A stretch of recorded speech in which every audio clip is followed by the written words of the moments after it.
सिर्फ लाइव 24 भारत। विज्ञापन और खबर देने के लिए संपर्क करें। अरविंद केजरीवाल ने क्या किया? अरविंद केजरीवाल ने अपना शीश महल बनाना शुरू किया।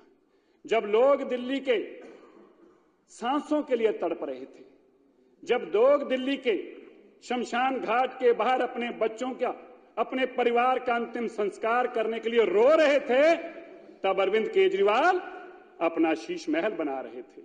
जब लोग ऑक्सीजन के लिए दर दर ठोकरें खा रहे थे, तब अरविंद केजरीवाल करोड़ रुपए के झूमर खरीदने जा रहे थे। जब दिल्ली के लोग कोविड के लिए बेड ढूंढ रहे थे, तब अरविंद केजरीवाल मखमल के गलीचे खरीदने के लिए बाजार में शॉपिंग करने जा रहे थे। यह किरदार था जब सत्ता मिली। ये वो लोग थे जो इस नाम से सत्ता में आए थे कि हम भ्रष्टाचार खत्म कर देंगे, और जब सत्ता मिली तो फिर क्या किया? सबसे पहले कितने हजार 100 करोड़ रुपया लगा के अपना शीश महल बनाया। अभी वो बनना खत्म ना हुआ था, दिल्ली के लोग अस्पताल ढूंढ रहे थे और इन्होंने कई करोड़ लगा के अपना दफ्तर बनाना शुरू कर दिया। आतिशी जी, जब मैं वो दफ्तर देखने गया ना, मैं तो पहले चकरा गया। मुझे लगा कि यार 2-3 दिन से सोए नहीं, कहीं ऐसा तो नहीं किसी 7 स्टार होटल में पहुंच गया हूं। फिर मैंने जब वो गलियारा देखा, परवेश जी, मैं पढ़ता रहता हूं, मैंने एक इंग्लिश की किताब में पढ़ा था, द कॉरिडोर्स ऑफ पावर, सत्ता के गलियारे, जो साउथ ब्लॉक नॉर्थ ब्लॉक में गोरों ने जब बनाए थे, सीएम महोदया, वो सत्ता के गलियारे इसलिए कहा जाते थे क्योंकि बहुत ऊंचे ऊंचे थे। तो मैंने देखा कि अरविंद केजरीवाल जी के वही शौक थे। उन्होंने कहा मुझे सत्ता का गलियारा बनाना है। कैसा गलियारा होना चाहिए? जिसमें जब इंसान चले तो इतना ऊंचा गलियारा देख के अपने आप को छोटा महसूस करे। तो क्या किया? 20-20 फुट ऊंचे लेंटर डालकर वो सत्ता के गलियारे बनाए गए। जब हम दफ्तर में घुसकर देखा तो मैंने उसके बाद गूगल किया। मैं आपको सच बता रहा हूं, मैंने गूगल करके देखना चाहा कि सदाम हुसैन, मैंने पढ़ा, गूगल किया कि लग्जीरियस सबके ऑफिस अब तक के किसके थे, तो सबसे पहली फोटो आई सदाम हुसैन के दफ्तर की। मैंने देखा यार मिलता जुलता फर्नीचर है, उसी तरह बड़े बड़े कलीन हैं, उसी तरह बड़े बड़े सोफे हैं, उसी तरह बड़े बड़े घर हैं। अरे आप इतना लग्जरियस की आपको आदत थी। हम सबके लिए दुख की बात है कि जब लोग सांसों के लिए रो रहे थे तब शीश महल बन रहा था। आतिशी जी, आप में से कोई ना बोला तब। आप तो सत्ता में बहुत एमएलए थे, 62 एमएलए चुप रहे।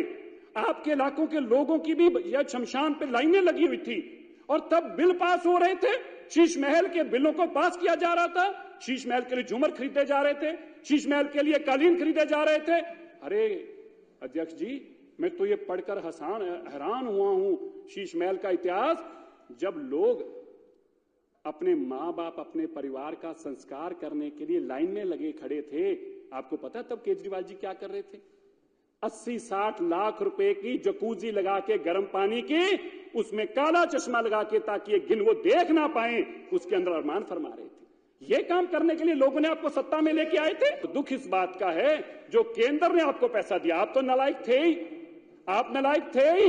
मोदी जी को पता था, पर मोदी जी ने कहा दिल्ली के लोगों को बचाना मेरा फर्ज बनता है। जो तुम्हें वो बजट बेचा आतिशी जी, आपने वो आधा बजट भी नहीं लगाया। आपके पास इतना समय नहीं था कलीन और गलीचे खरीदने के अलावा, घर में झूमर लगाने के अलावा, विदेशों से सफेद पत्थर लाने के अलावा, बड़ी बड़ी इटालियन किचन लगाने के अलावा आपके पास इतना समय भी नहीं था। क्या आप मोदी जी का दिया बजट ही खर्च दें? आपके पास उतना समय भी नहीं था कि उस बजट को लगाकर दिल्ली के लोगों को सुख सुविधाएं दे दें। 3000 से ज्यादा, अब सोचिए 3000, जब हम कहते हैं 3000 नर्सेस डॉक्टर, इसका मतलब क्या है? अगर अध्यक्ष जी एक डॉक्टर एक नर्स एक दिन में 10-12 लोगों का भी इलाज करे, वो तो सैकड़ों का करती है। तो आप सोचिए अगर वो 10-12 लोगों का भी इलाज करे तो 50-50 हजार लोगों का रोज का इलाज का नुकसान हो रहा है। किस लिए? क्योंकि केजरीवाल जी को अपना घर बनाने के अलावा फुर्सत ही नहीं है। 24 हॉस्पिटल जो इस सरकार के कार्यकाल में शुरू हुए, करोड़ों करोड़ रुपए के बजट से एक भी अस्पताल का काम पूरा नहीं हुआ सर, एक भी अस्पताल का काम। 24 की रिपोर्ट तो नहीं बोल पाऊंगी, ये सारी है, पर कुछ आपको एग्जाम्पल देती हूं। आपको बताना चाहूंगी एलन हॉस्पिटल, जिसका इनिशियल सेंक्शन कॉस्ट जो था 533 करोड़ था, शुरू हुआ 2019 में। परंतु आज की डेट में भी 2019 से अब तक 65% काम कंप्लीट हुआ है और रिवाइज कॉस्ट जब आई तो 1135 करोड़ रुपए की, डबल ऑफ द कोस्ट और आज भी काम पूरा नहीं हुआ। आज फिर रिवाइज कॉस्ट की जरूरत है और आज उसमें फिर कितने 100 करोड़ बढ़ाने पड़ेंगे वो पता नहीं। और ये वो प्रोजेक्ट है जिसमें पीडब्ल्यूडी ने कॉन्ट्रैक्टर को 95 करोड़ रुपए की पेनल्टी पे की है। 95 करोड़ रुपए की पीडब्ल्यूडी ने, सरकार ने कॉन्ट्रैक्टर को पेनल्टी दी है। क्या ये सरकार इस 95 करोड़ का हिसाब कौन देगा? इस 95 करोड़ जनता के पैसे का भुगतान कौन करेगा? 7 अस्पताल जो कि कोविड टाइम में विशेष रूप से आईसीयू हॉस्पिटल बनने थे, एक भी अस्पताल बना ही नहीं। कोविड आया चला गया, एक भी अस्पताल नहीं बना। कोई तो शुरू ही नहीं हुआ। कोई आज भी केवल पोटा कैबिन जैसे स्ट्रक्चर खड़ा कर दिया गया जिसमें कि एक भी फैसिलिटी ऐसी नहीं है। आज भी वो जो 1216 करोड़ रुपए के अस्पताल है वो मिट्टी हो गए हैं, जीरो हो गए हैं। आज भी उनको वर्केबल कंडीशन में लाने के लिए और 1200 करोड़ रुपए लगा दें तो भी कामगार नहीं है, तो भी वो उपयोग नहीं होंगे। इसका हिसाब कौन देगा? ये बात इनको पता थी, इसलिए वो यहां से चले गए। एक अस्पताल करोड़ों करोड़ रुपए का, एक भी अस्पताल का काम इन्होंने पूरा नहीं किया। ये जो ज्वालापुरी में एक अस्पताल था जिसकी सैंक्शन कॉस्ट 319 करोड़ रुपए थी, उसके बाद रिवाइज किया गया। मंत्री जी विजिट करने गए जी वहां, 8 फ्लोर का अस्पताल बनना था। मंत्री जी के मन में आया कि नहीं भाई, इस पे 2 फ्लोर और बढ़ा दिए जाए। उन्होंने आदेश दे दिया कि 2 फ्लोर और बढ़ा दो। ना वो 2 बने ना वो 8 हुए। पूरे के पूरे अस्पताल ऐसे 2 अस्पतालों में उन्होंने किया, मादीपुर में और ज्वालापुरी में, और दोनों अस्पताल आज भी पेंडिंग है। एक की कॉस्टिंग जो थी 319 करोड़, दूसरे की 320 करोड़, जिन पे आज तक एक्सपेंडिचर भी हो चुका है। एक पे 247 करोड़ और दूसरे पे 252 करोड़, पर उसकी वैल्यू मिट्टी हो गई, कुछ भी काम आने की स्थिति में नहीं है। एक और बात बताना चाहूंगी, 2014 के बाद से लेके अब तक एक एक्ट होता है, एसेंशियल ड्रग्स की लिस्ट बनती है। सरकार वो लिस्ट बनाती है कि आपके जितने भी लोकल प्रिक्योरमेंट जितनी हो वो उसके माध्यम से हो, वो दवाइयां जो है उस रेट पे और वो दवाइयां खरीदी जा सके। 2012 के बाद से इन्होंने एसेंशियल ड्रग लिस्ट बनाई ही नहीं, उसी लिस्ट पे काम करते रहे। जबकि किसी राज्य में वो 1 साल में रिवाइज होती है, किसी में 2 साल में होती है, परंतु होती जरूर है। उसको ऐसा नहीं होता कि सालों साल चलाए रहो। और इसका नुकसान ये हुआ कि हर अस्पताल ने अपनी ही लिस्ट निकालनी शुरू कर दी, अपना ही लोकल काम करना शुरू कर दिया। और उसमें आप सोचिए कि कितना घोटाला हुआ होगा, जो कि अभी सामने आना बाकी है। सामने आना बाकी है। कोई इनकी सेंट्रल परचेजिंग नहीं, हर अस्पताल को छूट है कि भैया अपना कीजिए जो आप करना चाहते हैं। हेल्थ और फैमिली वेलफेयर डिपार्टमेंट ने 15 प्लॉट डीडीए से खरीदे 684 लाख में। वो 15 प्लॉट खरीदे गए थे हॉस्पिटल बनाने के लिए, डिस्पेंसरी बनाने के लिए, परंतु दुख है मुझे, एक भी साइट का उपयोग अभी तक हुआ नहीं है। वो जीरो है, वहीं पड़ा है। करोड़ों रुपए की जमीनें लेकर के उसे डंप कर दिया गया। अब इसके पीछे क्या षड्यंत्र था वो तो ये जाने या राम जी जाने। मैं आज कैग रिपोर्ट के मुताबिक अरविंद केजरीवाल जी के निकम्मे, ढोकलेबाज और कट्टर बेईमान सरकार की करतूतों को संक्षिप्त में बात रखना चाहता हूं। अध्यक्ष महोदय, स्वास्थ्य मानव विकास का एक महत्वपूर्ण विषय है जो आर्थिक सामाजिक विकास का एक बुनियादी ढांचा है। हमारे देश में स्वास्थ्य देखभाल सुरक्षा के अधिकार को न सिर्फ मान्यता दी गई है बल्कि इसकी प्राथमिकता भी दी गई है। हमारे ऋषि मुनि और शास्त्रों ने इसे पहला सुख निरोगी काया के सिद्धांत का उल्लेख किया है, जबकि अरविंद केजरीवाल जी का पहला सिद्धांत लूटना माया रहा है।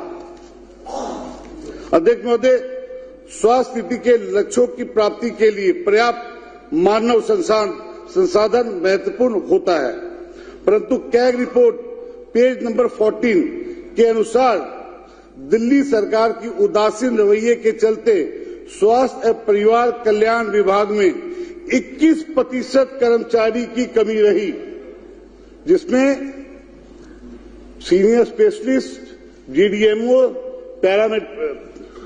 नर्सेस और भी साधनों की कमी रही। अस्पतालों में पैरामेडिकल स्टाफ अध्यक्ष जी बहुत जरूरत होती है किसी भी गवर्नमेंट हॉस्पिटल के लिए, जिसकी वजह से मरीजों की कठिन परेशानियों का सामना करना पड़ा। 21% स्टाफ की कमी रही है अध्यक्ष महोदय। कैग रिपोर्ट पेज नंबर 25 के अनुसार दिल्ली के सभी जिला स्तरीय अस्पतालों में ब्लड बैंक, आईसीयू, ऑक्सीजन, शवगृह और एम्बुलेंस जैसी लाइफ सपोर्ट सेवाएं उपलब्ध नहीं थी अध्यक्ष जी। ये कैग कह रहा है, हम नहीं कह रहे, कैग कह रहा है। कैग पेज नंबर 25 कह रहा है एम्बुलेंस आवश्यक उपकरणों और यंत्रों के बिना चलते पाए गए। प्राइमरी जो हम एम्बुलेंस के अंदर रखते हैं वो भी नहीं थे। अस्पतालों में स्टाफ की सुरक्षा सुनिश्चित करने के लिए नियामक बोर्ड, जिसे रेगुलेटरी बोर्ड के दिशा निर्देशों का पालन नहीं किया गया। सरकार द्वारा मरीजों के उपलब्ध कराए गए भोजन की, अध्यक्ष जी बड़ा गंभीर विषय है, सरकार द्वारा मरीजों को उपलब्ध कराए गए भोजन की गुणवत्ता की कभी भी जांच नहीं की गई। मतलब ये सोचिए कि जो भोजन हम दे रहे हैं पेशेंटों को, उस भोजन की गुणवत्ता की जांच कभी भी ऑन रिकॉर्ड ऑन पेपर पे नहीं है। ये मैं नहीं कह रहा हूं, कैग पेज नंबर 25 कह रहा है, कैग की रिपोर्ट कह रही है। अध्यक्ष महोदय, CAG report page number 71 and 72 में उल्लेखित सीपीए, सेंट्रल प्रोक्यूरमेंट एजेंसी, जिसे दवाइयों उपकरणों की खरीद का कार्य सौंपा गया था, अरविंद केजरीवाल जी की सरकार के उदासीन रवैये के चलते दवाइयां और उपकरण की खरीद और वितरण करने में वो विफल रहे। अध्यक्ष महोदय, CAG report page number 74 and 75, ये अध्यक्ष जी बड़ा इंपॉर्टेंट है, के अनुसार यहां तक कि हेमोफीलिया और रेबीज जैसी घातक बीमारियों के लिए भी इनके पास इंजेक्शन उपलब्ध नहीं थे। ये 74-70 कैग की रिपोर्ट 74 और 75 कहती है। सीपीए अस्पतालों की मांग पूरी न करने के लिए विफल रहे, जिससे अस्पतालों की खुद ही जो हॉस्पिटल थे अध्यक्ष जी, जब ये दवाई नहीं खरीद पाए तो अस्पतालों की दवाइयां लोकल केमिस्टों से लोकल परचेस की गई, जिससे मजबूर होना पड़ा, जिसके कारण हमें वित्तीय बड़ा नुकसान हुआ। ये ऑन रिकॉर्ड है, ये कैग कह रहा है। अध्यक्ष महोदय, कैग रिपोर्ट पेज नंबर 89 में उजागर किया गया है कि 2016, 2017 से 2022, 2023 के दौरान सीपीए द्वारा उपकरण की खरीद के लिए जारी की गई 86 कॉन्ट्रैक्ट, इनके 86 कॉन्ट्रैक्ट में से केवल 24 को ही पास किया गया। कैग रिपोर्ट के पेज नंबर 80 के अनुसार अरविंद केजरीवाल सरकार ने ब्लैक लिस्टेड और प्रतिबंधित कंपनियों के साथ मिली भगत कर दवाइयों की खरीदारी करते रहे, जिसमें जो दवाई एक्सपायर हो जाती है, उस एक्सपायर्ड दवाई को ही पाया गया, जो एक शर्म की बात है।